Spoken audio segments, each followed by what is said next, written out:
오늘의 말씀 열왕기상 17장 7절부터 18절입니다. 땅에 비가 내리지 아니하므로 얼마 후에 그 시내가 마르니라. 여호와의 말씀이 엘리야에게 임하여 이르시되 너는 일어나 시돈에 속한 사르밧으로 가서 거기 머물라. 내가 그 과부에게 명령하여 내게 음식을 주게 하였느니라. 그가 일어나 사르밧으로 가서 성물에 이를 때에 한 과부가 그곳에서 나뭇가지를 줍는지라. 이에 불러 이르되 청하건대 그릇에 물을 조금 가져다가 내가 마시게 하라. 그가 가지러 갈 때에 엘리야가 그를 불러 이르되 청하건대 내 손에 떡 한 조각을 내게로 가져오라. 그가 이르되 당신의 하나님 여호와께서 살아계심을 두고 맹세하노니 나는 떡이 없고 다만 통에 가루 한 움큼과 병에 기름 조금뿐이라. 내가 나뭇가지들을 주워다가 나와 내 아들을 위하여 음식을 만들어 먹고 그 후에는 죽으리라. 엘리야가 그에게 이르되 두려워하지 말고 가서 내 말대로 하려니와 먼저 그것으로 나를 위하여 작은 떡 한 개를 만들어 내게로 가져오고 그 후에 너와 내 아들을 위하여 만들라.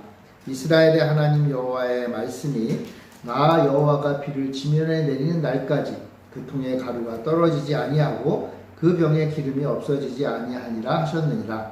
그가 가서 엘리야의 말대로 하였더니 그와 엘리야와 그의 식구가 여러 날 먹었으나 여호와께서 엘리야를 통하여 하신 말씀같이 통에 가루가 떨어지지 아니하고 병에 기름이 없어지지 아니하니라. 이 일 후에 그 집 주인 되는 여인의 아들이 병들어 증세가 심히 위중하다가 숨이 끊어진지라. 여인이 엘리야에게 이르되 하나님의 사람이여 당신이 나와 더불어 무슨 상관이 있기로 내 죄를 생각나게 하고 또 내 아들을 죽게 하려고 내게 오셨나이까. 아멘. 주님의 평강이 늘 여러분들의 삶 가운데 함께 하시기를 바랍니다. 날이 참 무덥죠? 날이 무덥고 비도 안 오고 이러면 생각나는 게 이제 가뭄이죠. 물론 요즘은 아무리 가뭄이 심해도 물도 많이 모아놓고 또 여러 가지 다양한 방법이 있으니까 가뭄을 잘 이겨나가곤 합니다. 근데 우리와는 달리 고대에는 가뭄 이거는 너무나 엄청난 재앙이에요. 재앙. 수많은 사람들이 죽음을 맞이하는 순간이기도 합니다. 그래서 고대에는요, 사람들이 두려워하는 몇 가지가 있는데 첫 번째로는 전쟁을 두려워했어요. 지금도 마찬가지겠죠. 전쟁이 두려운 것이고 그 다음은 이제 전염병, 질병 이게 두려운 거예요. 약이 있어요. 뭐가 있어요. 그리고 또 두려운 게 바로 이 가뭄이에요. 가뭄은요, 어떻게 해볼 방법이 없는 거예요. 자신이 가지고 있는 그 내년에 뿌려야 될 그 씨앗마저도 먹어야 될 그런 위기가 바로 가뭄이라고 할 수 있습니다. 전쟁이나 질병이나 가뭄이나 이 단어를 하나로 말하면 그것은 죽음이라고도 볼 수 있어요. 죽음을 맞이하는 순간, 그 가운데 하나가 가뭄이죠. 그래서 수많은 왕과 지도자들이 이 문제를 해결하기 위해서 수고하고 애를 썼어요. 어떻게든지 자기 나라와 자기 백성을 이 죽음의 위기 앞에서 건지기 위해서 수고를 하죠. 아마 그 일을 할 수만 있으면 뭐라도 하겠다 하는 게 지도자들, 또 그 땅 백성들의 마음일 것이다 라고 생각이 됩니다. 자, 그런데 구약에는요, 이 가뭄 이야기가 굉장히 많습니다. 곳곳에 많이 있는데, 그 수많은 가뭄 이야기들 가운데, 우리 예수님께서 당신의 말씀 가운데 언급했던 가뭄 이야기가 오늘 우리가 읽은 부분이에요. 누가복음 4장에 보면요, 예수님께서 이스라엘 땅에 3년 반 동안 가뭄이 이어졌다. 이 이야기죠. 그러면서 하나님의 사람 엘리야가 이제 등장을 하고 그때 이제 사르밧 과부를 엘리야가 찾아갔다. 뭐 그런 이야기를 하세요. 어쨌건 예수님의 말 맞다나 3년 반이 넘는 동안 이제 이 가나안 땅에 이스라엘 땅에 가뭄이 들게 됩니다. 근데 가뭄이 도대체 어떻게 시작되었는가? 성경은 그 가뭄의 시작을 이야기해주고 있습니다. 여러분 17장 1절 한번 보시겠어요? 17장 1절에 보면 이 엘리야가 여호와 하나님의 그 이름을 들고 살아계심을 두고 맹세하면서 이런 말을 해요. 내 말이 없으면 수년 동안 비도 이슬도 있지 아니하리라. 내 말이 없으면 수년 동안 이 땅에 가뭄이 될 것이다. 이렇게 선포를 합니다. 물론 엘리야의 말이 하나님이 주신 말씀이겠죠. 당연히 그렇겠죠. 자, 그런데 이 엘리야가 한 말이 내가 말하지 않으면 이제 가뭄이 끝나지 않을 거야 라는 이 말이 그 당시 엘리야가 살았던 그 나라의 임금 이 북이스라엘의 아합이라고 하는 왕에게 들렸어요. 아합 왕에게 이 엘리야의 말이 들리면 별 볼 일 없는 선지자였으면은 넘어갔을 텐데 이 엘리야는 너무나 유명한 선지자였기 때문에 아합 왕이 반응을 했고 아합 왕은 엘리야를 잡아오도록 하고 심지어는 죽이려고 했을 거예요. 그러니까 엘리야가 하나님께로부터 받은 말씀을 곧이곧대로 이렇게 딱 전하니까 엘리야에게는 죽음의 위협이 닥친 거예요. 하나님 말씀을 그대로 전하면 복이 되는데 그 복 중에 하나가 뭐냐 하면 죽을 위협이 이제 오는 거예요. 그럼 하나님의 복은요, 죽음과 같은 복이 올 수도 있다는 거예요. 위험한 상황에 놓이게 된 거죠. 위험한. 근데 도대체 엘리야가 이제 가뭄이 있을 거야 라고 하는 게 왜 그렇게 물론 나쁜 말이긴 하겠죠. 그죠? 근데 한편으로 생각해 보면 사람이 한 말이 그대로 되겠어요? 넘어갈 수도 있는 거죠. 이거는 그 당시 북이스라엘의 종교적인 상황과도 매우 밀접하게 연관되어 있습니다. 그 당시 이스라엘은요, 종교가 매우 혼합주의적인 종교였어요. 이스라엘은 기본적으로 누구를 섬겨요? 여호와 하나님을 섬기죠. 그죠? 여호와 하나님을 섬겨요. 여호와 하나님을 잘 섬기는지 못 섬기는지 차이는 있지만 여호와 하나님은 기본적으로 섬기긴 섬겨요. 그런데 북이스라엘은요, 이 당시에 여호와 하나님 못지않게 또 섬기는 신이 있었어요. 그 신이 누구냐면 바로 바알이에요. 바알은요, 이 가나안 지역, 이스라엘이 가나안 지역으로 오기 전부터 그 지역을 다스렸던 신 중에 최고의 신이에요. 최고의 신. 바알은요, 특별히 어떤 신인가 하면 그 하늘의 신이고, 그리고 하늘의 신이다 보니까 하늘로부터 유래한 그 날씨의 신이에요. 그리고 좀 더 구체적으로 말하면 비를 내리는 신이 바로 바알이에요. 그래서 바알이 비를 내리면 이 땅에 풍요가 오는 것이고, 바알이 비를 내리지 않으면 어떻게 되는 거예요? 이 땅에 어려움이 닥치는 거예요. 가나안 사람들은 그렇게 믿었고요. 이제 가나안에 들어와서 그들과 함께 살게 된 이스라엘, 특별히 북이스라엘 사람들은 이 바알을 여호와 하나님 못지않게 잘 섬겼던 거예요. 그러니까 북이스라엘은요, 이 두 가지가 섞여 있었던 거예요. 그래서 바알은 비를 내리는 신이에요. 비를 주시는. 그래서 바알에게 기도하면 그 바알이 은혜를 베푸는데 비를 내리는 거예요. 자, 근데 엘리야가 지금 무슨 얘기를 하고 있는 거예요? 내 말이 떨어지기 전에는 비가 안 온다. 이건 누구에게 대항하는 거예요? 바알에게 대항하는 거예요. 바알. 그리고 누가 진정한 신인가? 누가 진정 이 땅에 비를 내리는 생명의 신인가에 대한 도전장이에요. 엘리야는 분명히 얘기하는 거예요. 그렇게 믿는 바알이 이 땅에 비를 내리는지, 아니면 내가 섬기는, 우리 조상부터 섬겨왔던 여호와 하나님이 이 땅에 비를 내리는 분인지 생명을 주시는 분인지 한번 맞서보자. 그래가지고 엘리야가 그 말을 한 거죠. 결국 엘리야가 이 땅에 비가 내리지 않을 거야 라고 하는 말은 누가 진짜 하나님인지를 한번 겨뤄보자 라고 하는 말이에요. 멋진 말이죠. 그죠? 네, 멋진 말이고, 그리고 사실 이 도전은 우리가 읽은 이 17장 바로 다음 장인 18장에 나와요. 제가 한동안 엘리야에 대해서 좀 계속 말씀을 나누고 싶어서 하는데, 자, 그러니까 그 전에 어떻게 보면 서론 격이죠. 엘리야가 비가 오지 않게 하는. 그 선포를 했던 겁니다. 그런데 엘리야는요, 뭐 말 그대로 이제 도망가야 되죠. 바알이 가만히 내버려 두지 않겠죠. 그래가지고 하나님도 아셨는지 엘리야를 도망을 가게 하세요. 어디로 도망가느냐 하면 그릿 시냇가로 도망을 가요. 아마 요단강의 한 지류였겠죠. 그래서 도망가게 합니다.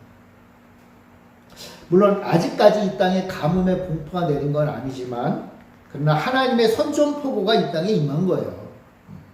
그래서 한번 붙어보자. 누가 진짜 하나님인지 한번 겨뤄보자 하는 거예요.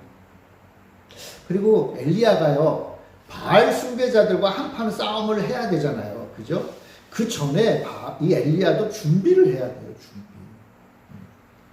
여러분, 영적인 싸움에 나서기 전에 준비 없이 나갔다가는요, 박살나는 거예요.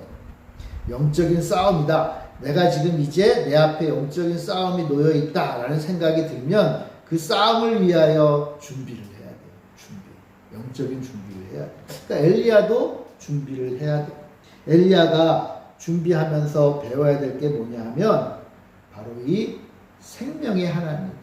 생명의 반대면은 죽음이잖아요. 그러니까 생명과 죽음을 다스리는 하나님이 어떤 분이신가. 그것을 경험하고 체험하고 배워야 했던 거예요.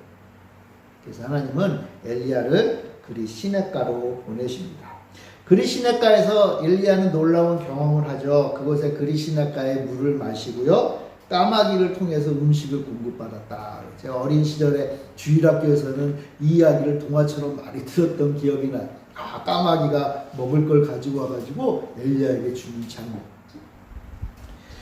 까마귀가 전해주는 게 여기 보면은 4절에 보면 까마귀들에게 명령하여 너를 먹이고, 그래서 6절에 까마귀가 아침에도 떡과 고기를 저녁에도 떡과 고기를 가져왔다 이렇게 이야기해요. 여러분, 아침에도 떡과 고기를 먹고 저녁에도 떡과 고기를 먹는다는 것은요, 이 당시에는요 부자들이나 하는 일이에요. 부자들 물도 먹고 떡과 고기를 아침 저녁으로 먹어요. 그러니까 부자요, 부자가 된 왕같이 된 거죠. 그러니까 하나님이 엘리야를 그리 시냇가로 불러가지고는 왕같이 먹여주셨어요. 왕같이. 이제 왕하고 한판 해야 되잖아요, 그죠? 한판 해야 되는데 왕의 총애를 얻지 못해도 왕의 자리에서 같이 못 먹어도 하나님이 왕같이 먹여주신다라는 것을 엘리야에게 경험하게 하신 것 같아요. 우리도 다 왕같이 먹을 수 있는 존재들입니다. 우리 다 왕의 아들, 딸들이잖아요.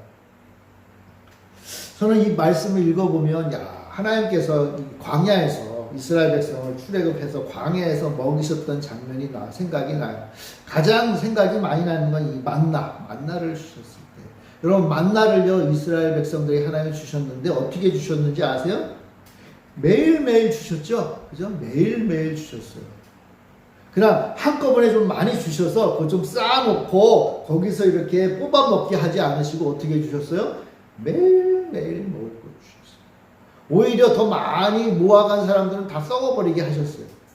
이 하나님이 만나를 이스라엘 백성에게 주심으로써 이스라엘 백성들이 알기를 원하시고 이스라엘 백성들이 배워야 할 것이 있다는 거예요. 그게 뭐예요? 하나님은 우리를 매일매일 먹이시는 거예요. 우리 주기도문에도 나오잖아요. 일용할 양식.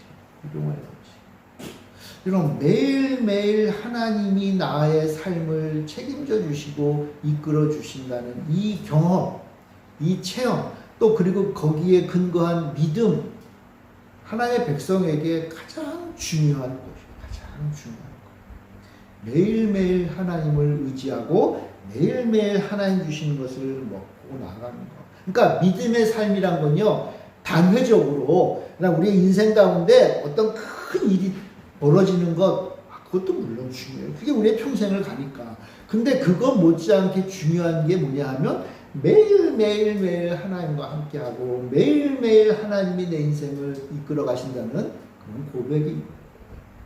하나님이 우리 매일매일의 인생을 이끌어 가신 줄 믿습니다. 왜? 매일매일 이끌어 가세요. 그러니까 이스라엘이 그걸 배워야 됐고요. 지금 엘리야도 다시 한번 그것을 배워야 돼요. 다시 한번. 아방으로부터 보호받는 것뿐만 아니라 생명을 주시는 분, 생명과 죽음의 주관자이시고 우리 삶을 매일매일 책임져 주시는 분이 바로 하나님이시다라는 것을 엘리야는 알아야 됐어요. 그래서 글로 이렇게 하나님이 끌고 가신 거죠. 자, 이 땅에 가뭄이 점점 심해져요. 그러니까 마침내 이 그리 시냇가도 말랐다. 그래서 말랐다. 더 이상 이제 물을 얻지 못하자 하나님은 엘리야를 그 이스라엘이 아닌 그 옆에 나라로 가게 하세요. 그게 어디냐면 시돈의 사르밧이다라고 하는 마을로 이끌어 가십니다. 시돈은 그 이스라엘이 저쪽 지중해 쪽 바닷가의 마을이죠. 뭐 아주 유명한 도시고 왕국이 그 시돈의 사르밧이라는 곳으로 가게 됩니다. 그곳에서 한 여인을 만날 것이고 그를 통해 물과 음식을 구하게 되는 겁니다. 누가복음 4장 25절 26절에 보면 바로 이 사건을 예수님이 이렇게 말씀하세요. 제가 한번 읽어볼게요. 내가 참으로 너희에게 이르노니 엘리야 시대에 하늘이 3년 6개월간 닫히어 온 땅에 큰 흉년이 들었을 때에 이스라엘에 많은 과부가 있었으되 엘리야가 그중 한 사람에게도 보내심을 받지 않고 오직 시돈 땅에 있는 사렙다의 한 과부에게 뿐이었습니다. 예수님 당시는 거기를 사렙다라고 부른 것 같아요. 마을 이름이 바뀌었겠죠. 구약에는 엘리야 시대는 사르밧이었고. 자, 어쨌건 예수님이 이 이야기를 말씀하실 때 초점이 뭔가 하면 그 당시에 온 이스라엘이 다 가물었고 이스라엘의 과부가 한둘이 아니었다는 거예요. 그런데 굳이 하나님이 엘리야를 누구에게 보냈다는 거예요? 이방 땅에 있는 여인에게 보냈다. 왜요? 왜? 왜냐하면 이제 하나님이 하실 또 이제 앞으로 예수님이 하실 일이 이스라엘에만 국한되지 않는다는 거예요. 이방으로 전해지고 그 이방 땅에서 하나님의 놀라운 역사가 나타난다라는 것을 예수님은 이 사르밧 과부의 이야기를 통해서 말씀하신 거예요. 어쨌건 참 중요한 이야기였던 거예요. 중요한 이야기. 그러니까 예수님이 언급하실 정도의 중요한 이야기니까 우리도 이 본문을 중요하게 잘 봐야 됩니다. 그럼 과연 이 이야기가 의미하는 바가 뭐냐? 여러분 이제 사르밧이 시돈 땅이라고 그랬잖아요. 그러니까 이 시돈에 있는 여인에게 간 거예요. 근데 시돈 하면 이 당시 사람들에게 시돈 하면 또 떠오르는 한 사람이 있어요. 그게 누구냐면 바로 아합왕의 아내, 여왕이죠, 여왕. 아합왕의 아내 이름이 뭡니까, 여러분? 이세벨. 이세벨도 시돈 사람이에요. 시돈 사람. 참 재미있죠? 그러니까 시돈 땅에서 여호와를 대적하는 최고의 여인이 나오는 반면에 여호와의 종을 섬기는, 생명을 걸고 섬기는 여인도 나왔다는 거예요. 어쨌건 엘리야가 그 시돈 땅에 가서 그 여인을 만납니다. 이 여인이요, 나중에 보면 다락방이 있어요. 다락방이라는 거는 요즘으로 말하면 2층, 3층 발코니를 말해요. 옥상, 넓은 옥상. 그러니까 그래도 좀 사는 집안이에요. 사는 집안. 근데 이렇게 부자도 가뭄이 임하니까 대책이 없었던 거예요. 엘리야가 이 여인을 만나가지고 처음에는 물 한 잔 주세요 이렇게 부탁을 해요. 물 한 잔. 그 당시는 원래 이 손님들, 나그네들을 다 대접하는 시대니까 이 여인이 나무를 하러 갔다가 엘리야가 부탁하니까 물 한 잔 정도야 갖다 줄 수 있죠. 그런데 이 엘리야가 참 눈치도 없게 그 물 갖다 줄 때 집에 있는 빵 하나 좀 갖다 주세요라고 부탁해요. 참 구차하죠. 근데 엘리야도 살려니까 방법이 없어요. 물도 주고 좀 빵도 주셔. 근데 이 여인이 뭐라고 말합니까? 지금 집에 우리 아들과 함께 겨우 한번 해먹을 수 있는 밀가루와 기름 조금만이 있을 뿐입니다. 그리고는 이 여인이 뭐라고 얘기해요? 음식을 만들어 먹고 그 후에는 죽으리라. 12절에 죽으리라. 운명을 받아들이고 침략하는 것이죠. 여러분, 이 여인은 누구를 섬겼을까요? 이 여인은 바알을 섬겼을 거예요. 아스타롯을 섬겼을 것이고. 여호와 하나님은 알았겠죠. 왜냐하면 막 교류들이 많이 있었을 테니까. 유대인 이스라엘 사람들은 여호와라는 신을 섬기고 우리들은 시돈 사람은 뭐 바알을 섬기고 그렇게 했겠죠. 잘 알고 있는 거예요, 서로들. 이 여인의 한탄은 이거예요. 내가 바알을 잘 섬겼는데 바알은 이 땅에 비를 주는 신이고 이 땅을 지키는 신이고 우리의 아버지인데 우리의 신랑인데 바알이라는 게 이제 나의 주, 나의 신랑이라는 나의 남편이라는 뜻이거든요. 근데 바알도 우리를 구원하지 못합니다. 구원하지 못합니다. 이 고백입니다. 더 이상 바알이요 생명을 줄 수 없는 거예요. 내가 이제 죽었다. 바알은 하늘의 신이지만 우리에게 별 도움이 안 되고 비의 신이지만 비 한 방울 내리지 못하고 농사의 신이요 풍요의 신이지만 우리가 먹을 것이 고작 한 번 해먹을 것밖에 없다. 우리를 이렇게 내버려 두는 신이다. 그건 고백인 거예요. 그러니까 뭐예요? 죽는다. 죽을 수밖에 없다.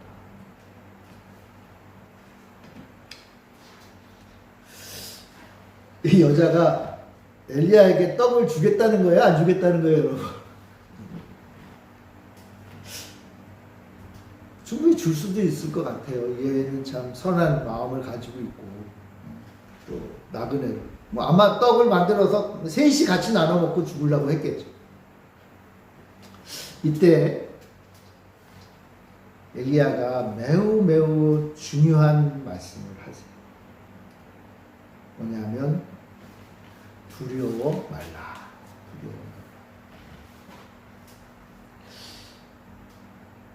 여러분, 이 두려워 말라는 말은요, 앞으로 하나님의 놀라운 역사를 경험할 사람에게 주시는 하나님의 선포예요.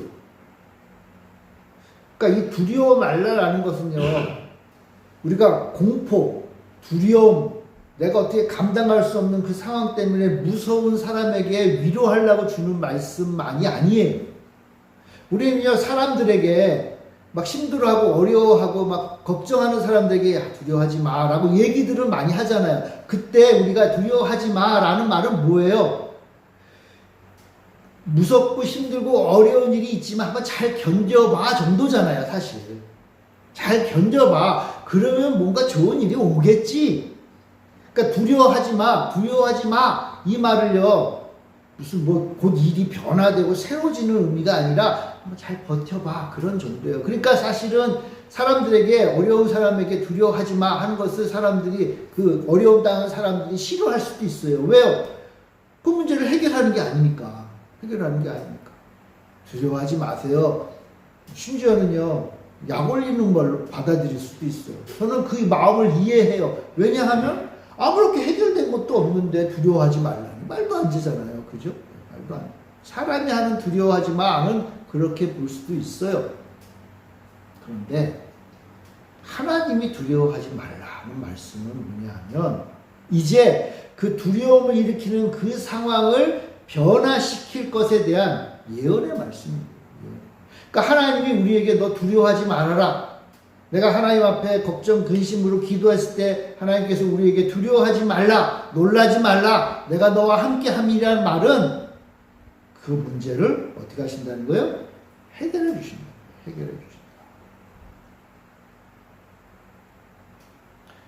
하나님의 구원의 역사가 이제 곧 임할 것이니 두려워하지 말라는 거예요. 그래서 하나님은요, 항상 자신이 이 놀라운 일을 하기 전에 그것을 바라봐야 될 백성들에게 두려워 말라 하셨어요. 두려워 말라. 왜요? 이제 하나님께서 그 문제를 해결해 주시죠. 여러분 혹시 두려워할 일이 있어요? 잘 안 되는 일이 있어요? 걱정이 되는 일이 있어요? 그럼 하나님 앞에 기도해야죠. 기도해서 하나님으로부터 두려워하지 말라, 놀라지 말라, 내가 너와 함께 함이니라 그 말을 들어야죠. 그 말씀을 들려달라고 기도하세요. 기도하세요. 그냥 가만히 두려워하고만 있으면 안 되잖아요. 이 여인은요, 두려워하고만 있는 거예요. 죽으려고 그러는 거예요. 감당이 안 되니까. 엘리야는 뭐라고 말해요? 두려워. 이 말은요, 죽음을 두려워하지 말라는 말이에요. 죽음을 두려워하지 말라. 맞이한 상황을 바라보며 겁내지 말고 죽음과 생명의 주관자이신 하나님을 바라보라는 거예요. 그럼 두려워 말고 이 영적인 가뭄에서 생명을 얻기 위해서 이제 나아가야 됩니다. 그래서 이 두려움을 몰아내고 믿음의 시험을 통과해야 돼요. 믿음의 시험. 믿음의 시험이라는 게 뭐예요? 하나님께서 두려워 말라 했을 때 정말 두렵죠. 아직 그 문제가 해결된 건 아니지만, 그러니까 두려워요. 그렇지만 하나님께서 두려워하지 말라 그러면 문제가 해결되는 거예요. 하나님이 해결해 주신다는 거예요. 그러니까 뭐예요? 이제 믿음으로 나아가는 거예요. 그러면은 그 두려워하지 말라라는 말을 들은 다음에 믿음으로 나아가는 것을 시험하시는 거예요. 시험. 이 여인도 시험을 통과해요. 통과하죠. 어떻게 합니까? 그것을 만들어서 엘리야에게 가져옵니다. 그것을 하면 하나님께서 영원히 마르지 않는 떡과 물, 생명을 공급해 주십니다. 비가 지면에 내린 날까지, 그 가뭄이 끝날 때까지, 죽음이 이 땅에서 사라지는 그날까지 그 가정에는 생명이 함께하는 거예요. 밀가루가 마르지 않고 기름이 마르지 않는다. 생명이 함께합니다. 그러니까 믿음의 시험을 통과한 자에게 하나님이 그 생명을 허락해 주십니다. 믿음으로 행하면요, 하나님은 기억하시고 외면하지 않으세요. 그러니까 하나님 앞에 우리가 어떻게 살아야 될까? 여러분, 하나님 앞에 우리가 어떻게 살아야 될까? 여러분, 하나님 앞에 우리가 살 때 뭐 도덕적으로, 뭐 합리적으로, 사람들 보기에 아름답고 멋지게 그럴듯하게 사는 건요, 다 필요 없어요. 하나님 앞에 어떻게 살 것인가에 대한 질문의 답은 오직 한 가지. 믿음으로 사는 거예요. 믿음으로. 하나님이 나에게 영원한 생명을 주시고 하나님이 그 길을 걸어가는 이 시험의 과정에서 나를 승리케 하신다라는 믿음으로 살아가는 거예요. 믿음으로 살아가는 거예요. 심지어는 가뭄의 한복판에서도, 심지어는 죽음의 한복판에 서 있을지라도, 내가 사망의 음침한 골짜기를 지나갈지라도 하나님이 나와 함께 하신다 라는 믿음으로 살아가는 것, 그게 복 있는 자잖아요. 복 있는 자. 죽음이 다스리는 그 가뭄이 지배하는 땅에서 떡과 물을, 생명을 공급하는 것은 전적으로 하나님께 달려있는 거예요. 그러니까 엘리야가 그걸 그리 시내가에서 체험했잖아요. 그죠? 그리고 이제 사르밧에 와서 또 체험하는 거예요. 이제는 여인도, 그 아들도 또 체험을 하는 것이죠.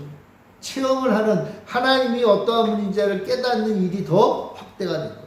확대가 된 거예요. 죽음의 한복판에서 생명을 얻는 자가 된 거예요.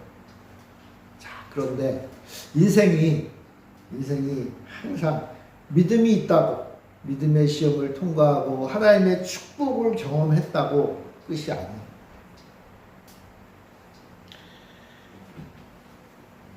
엘리야와 이 사르밧 여인이 알아야 될 게 하나 더 있어요. 매우 중요한데, 여러분, 하나님은요, 생명의 주관자이시죠. 그죠? 근데 생명의 주관자만이 아니에요. 앞에서 계속 얘기했잖아요. 하나님은 생명과 무엇의 주관자예요? 죽음의 주관. 생명과 죽음을 다 주관하시는 분임을 깨달아야 돼요. 우리는요, 하나님 앞에 복을 받고 생명을 얻고 큰 축복을 얻는 것만 생각하는데 하나님은 그것만이 아니에요. 여러분, 이스라엘 백성들이요, 가나안 땅에 들어간 다음에 베델에서 이제 한 의식이 있잖아요. 그리심산과 또 뭐죠? 네, 에발산에서 양쪽으로 이스라엘 백성이 쫙 갈라선 다음에 그곳에서 하나님께서 축복과 저주의 말씀을 선포했잖아요. 하나님은 다 하실 수 있는 분이에요. 하나님은 다 하실 수 있는 분. 하나님은 생명을 주관하시면서 동시에 죽음도 주관하시고, 아니 사실은요, 생명을 주관한다는 말 안에는 죽음을 주관한다는 말이 포함되어 있는 것이고, 죽음을 주관한다는 말 안에는 생명을 주관한다는 말이 이미 포함되어 있는 거예요. 하나님은 어떤 분이에요? 생명과 죽음의 주관자세요. 그러니까 그걸 알아야 돼요. 그걸 엘리야가 알아야 갈멜산으로 가서 한판 싸움을 할 수가 있는 거예요. 영적인 그 대전쟁을 통해서 승리하기 위해서는 하나님이 생명과 죽음의 주관자요 참된 주인이라는 사실을 엘리야도 아주 뼛속 깊이 깨달아야 돼요. 경험하고 체험해야 돼요. 하나님이 이러한 분인지를 우리가 알지 못하면 아무런 역사도 나타날 수 없다는 거예요. 여인의 아들이 갑자기 죽었어요. 숨이 끊어졌다. 여인이 탄식을 합니다. 우리 18절 한번 같이 읽어볼까요? 18절, 17장 18절 시작. 여인이 엘리야에게 이르되 하나님의 사람이여 당신이 나와 더불어 무슨 상관이 있기로 내 죄를 생각나게 하고 또 내 아들을 죽게 하려고 내게 오셨나이까. 엘리야가 와서 죽지 않고 살아난 거잖아요, 사실. 근데 이 여인은 또 아들이 죽고 나니까 이 뭐하러 선지자님 오셨어요? 이렇게 또 한탄을 해요. 뭐 이해가 가요. 이해가 갑니다. 이 여인은 아마 이런 생각 같은 것 같아요. 선지자가, 또 뭐 보통 선지자가 아니라 엄청난 선지자가 함께 산 집에 머물렀던 거잖아요. 그러니까 선지자님을 보고 선지자의 말씀을 듣고 뭐 가정 예배도 드렸을지 모르죠. 그런 걸 드리면서 하나님의 말씀을 듣다 보니까 계속 내 죄가 생각이 난 거예요. 왜냐하면 지금까지 이방 여인이었잖아요. 근데 여호와 하나님에 대한 이야기를 듣고 선지자를 보다 보니까 내가 죄인이라는 것들을 깨닫고 그것 때문에 괴로워했었어요. 그러다가 이 문제가 터진 거예요. 아들이 죽어버린 거예요. 그러니까 이 여인은 이 생각을 하는 것 같아요. 내가 죄가 많아서 우리 아들이 죽었구나. 잘못된 생각이지. 잘못된 생각인데 그렇게 생각을 할 수 있었다는 거예요. 여러분, 하나님, 우리들도 가끔 뭔 일이 터지면 내가 하나님 앞에 죄를 졌나 봐. 뭐 그런 생각들 하잖아요. 그죠? 여러분, 올바른 생각이 아닙니다. 그런데 이 여인은 그렇게 생각을 했어요. 그러니까 틀린 말은 아니에요. 여러분, 죄가 드러나면 징벌이 따르고 죄의 삭은 뭐예요? 죽음이에요. 그러니까 이 여인이 어떻게 보면 귀한 진리를 깨달은 거예요. 그러나 분명히 알 것은 생명과 죽음은 다 하나님의 영역입니다. 하나님이 우리에게 오신다. 그러니까 성경에 보면 하나님이 우리를 찾아오신다. 하나님이 우리를 방문하신다. 그런 표현이 있어요. 저는 우리 성도님들에게 위에서 기도할 때 맨 처음 기도하는 것 중에 하나가 뭐냐면, 주님, 하나님 우리 성도님들을 좀 찾아가 주세요. 만나 주세요. 라고 기도를 많이 해요. 만나 주세요. 근데요, 하나님 만나면 우리의 인생이 바뀌고 하나님 만나면 우리의 모든 것이 새로워져요. 그건 사실이에요. 그런데 하나님이 우리를 찾아오시는 것, 하나님이 우리를 방문하시는 그 단어가 두 가지 의미가 있어요. 하나는 뭐예요? 하나님이 우리를 찾아오시면 우리가 잘하고 사랑스럽고 좋을 때 우리에게 복 주시려고 찾아오시는 거예요. 근데 또 하나님이 언제 찾아오세요? 우리가 죄악 가운데 있을 때.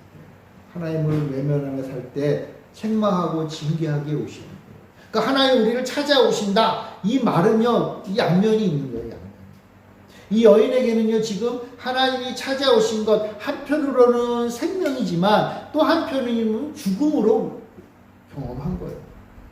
여러분, 이게 정답이에요.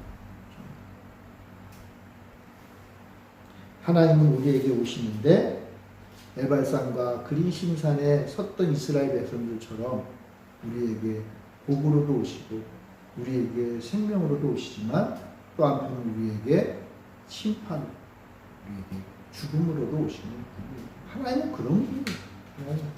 하나님은 우리가 가지고 노는 장난감이 아니에요. 애완동물이 아니에요. 내 친구도 아니에요. 내가 마음대로 할 수 있는 내 종도 아니에요. 하나님은 어떤 분이에요? 나의 생명과 나의 죽음을 주관하시는 분이에요. 물론 하나님은요, 우리를 향해 생명의 편에 서 계세요. 그래서 우리에게 주시는 마지막이 뭐예요? 생명을 주시는 거죠. 영원한 생명, 우리와 함께 하시는 생명을 주시는 분이지만 우리가 깨달아야 될 것은 그 모든 것들을 주관하는 분이 바로 하나님입니다. 그녀의 아들이 죽자 엘리야가 그 아들 위에 올라와가지고 막 이상한 행동을 해요. 기도하는 거죠. 간절하게 기도한 거예요. 기도하고 그 아들이 마침내 살아나요. 엘리야도 놀라운 체험이지 않겠습니까, 여러분? 사람이 죽었는데 자신이 간절히 기도하니까 살아났어요. 엄청난 거죠, 그죠? 아유, 제가 이런 걸 한번 나타냈으면 우리 교회가 아마 가득가득 찼을 수도 있어요, 그죠? 야, 저기 교회 목사님 사람을 살렸어. 하나님이 원하신다면 놀라운 일을 주시겠죠. 근데 엘리야만 경험한 게 아니죠. 이 여인도 경험했겠죠. 그리고요, 그 아들도 나중에 듣고 나서 놀라운 경험을 한 것이 되겠죠. 하나님이 어떠한 분인가? 바알은 어떠한 존재고 하나님은 어떠한 분인가를 이제 명확하게 엘리야는 깨닫게 된 거예요. 생명의 하나님, 가뭄에서 죽음에서 건지신 하나님, 그리고 진짜 생명의 주인이신 분이 바로 하나님이시다 라는 것을 깨닫습니다. 여러분, 예수님이 왜 이 사르밧 과부 이야기를 하셨겠어요? 왜? 왜냐하면 이 사르밧 과부의 이야기에서 예수님이 어떠한 분으로 어떻게 앞으로 이 땅에서의 사역을 하실 것인지에 대한 하나의 모델이 됩니다. 엘리야와 사르밧 과부가 먹을 것이 없었는데 먹을 걸 막 공급받았잖아요. 그죠? 예수님이요, 자신을 따르던 무리들 그 5,000명에게 더 많은 사람에게 어떻게 하셨어요? 먹을 것을 놀랍게 주셨잖아요. 그죠? 오병이어의 기적을 베푸셨어요. 예수님은요, 자신을 나는 생명의 물이다라고 하셨어요. 생명의 물. 그리고 사마리아 여인에게 뭐라고 하셨어요? 나를 마시는 자, 영원히 목마르지 아니하는 물이 바로 여기 있다. 뿐만 아니라 예수님은요, 죽은 나사로를 살려주셨어요. 그러니까 예수님은요, 어떠한 분인가? 나는 어떠한 사람이야? 나는 어떠한 자로 이 땅에 왔어? 라고 하는 것을 이 사르밧 과부에서 찾으신 거예요. 예수님 어떤 분이세요? 예, 사르밧 과부에서는 하나님께서 그 일을 하셨잖아요. 이제 이 땅에는 예수님이 그 일을 하세요. 예수님 우리에게 생명의 물을 주시고, 예수님 우리에게 목마르지 않은 물이 되시고, 우리에게 먹을 것을 채워주시는 분이고, 우리를 영원히 살게 인도하시는 분. 하나님이 바로 생명과 죽음의 주관자이신 것처럼 예수님이 생명과 죽음의 주관자이세요. 그래서 예수님이 십자가에서 부활하신 거예요. 죽음의 권세에 더 이상 매여 있지 않고 죽음을 이기신 분이에요. 죽음을 더 이상 죽음의 권세 밑에 들어가서 전전긍긍하지 않고 오히려 죽음을 다스리는 분이 되신 거예요. 그 예수님은 어떠한 분이냐? 생명과 죽음의 주관자이세요. 구약에서 생명과 죽음의 죽은 자는 누구예요? 하나님이시잖아요. 그러니까 예수님은 하나님이시라는 거예요. 하나님이시다. 그래서 예수님은요, 이제 그 제자들에게 계속 이 사실을 기억하라고 성찬식을 제정해 주셨잖아요. 성찬식을. 너희 나를 먹고 마셔라. 왜요? 그래야 산다. 영원히 산다. 나를 먹고 마시면 된다는 거예요. 나를 먹고 마시면. 왜냐하면 예수님이 바로 생명의 떡이고 예수님이 바로 생명의 물이기 때문에.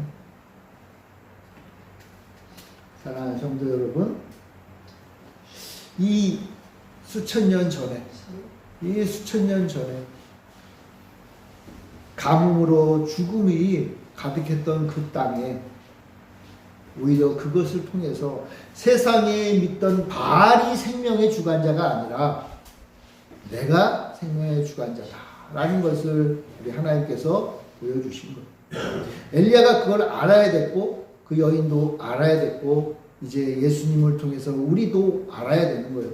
이제 예수님이 바로 그분이심을 깨달아야 되는 거예요. 엘리야가 이제 이것을 깨닫고 갈멜산에서 바알의 선지자들과 한판 싸움을 벌인 거예요. 마침내 승리했죠. 예수님도 마찬가지예요. 이 땅에서 온갖 악한 것들과 맞서 싸워 승리하셨어요. 그리고 뭐예요?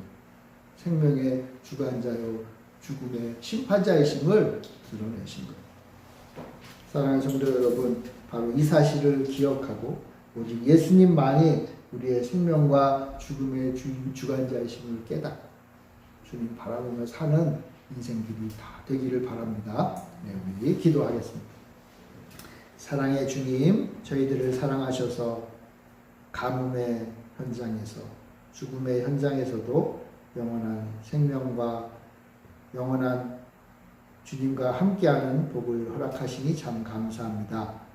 이제 생명의 물인 예수님을 먹고 생명의 떡인 주님을 먹음으로 함께 살아가는 우리 모두가 되게 하시고 이 사실을 기억하고 널리 전파하는 우리 모두가 되게 하여 주시옵소서. 이 사실을 기억함으로 영적인 싸움에서도 승리하는 우리 모든 교회 성도들 되게 하여 주옵소서. 감사드리며 예수님의 이름으로 기도합니다. 아멘.